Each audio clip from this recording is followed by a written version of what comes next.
My boss said, if you don't like it, leave. So I did, and took half the company with me. So I, a 29-year-old man, worked as a software engineer for a small tech company. About 15 of us total. The company was decent when I joined, but then we got a new CEO, Greg. Greg was one of those visionary types who thought overworking equals loyalty. Within 6 months, Greg started making life miserable. Mandatory unpaid team bonding on weekends, publicly shaming people in meetings, randomly changing deadlines because it'll motivate you. We were burning out. One day, after I politely questioned why we were working 14-hour days with no bonuses, Greg smirked and said, if you don't like it here, you can leave. No one's stopping you. That stuck in my head. I'd been quietly freelancing on the side, building apps and doing web dev work for startups. A few of my coworkers knew and had even helped a bit. So I floated an idea. What if we start our own small firm? One that treats people like humans? People laughed at first. Then, one by one, they got interested.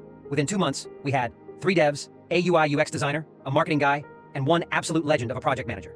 We spent nights and weekends building a minimal viable product, MVP, for a startup client I'd met freelancing. The moment it launched successfully, I handed in my resignation. Greg laughed. You'll be back when you realize no one else wants you. Spoiler, I didn't come back. But 2 weeks later, 2 developers quit. Then the designer, then the project manager. Within 2 months, 8 people had left. Greg sent me an email that said, are you stealing my employees?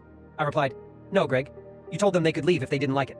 No one stopped them. Our small startup took off. That MVP client recommended us to others, and soon we had more work than we could handle. Meanwhile, Greg's company folded within 9 months. Apparently, their visionary CEO couldn't code, couldn't manage, and couldn't stop hemorrhaging talent.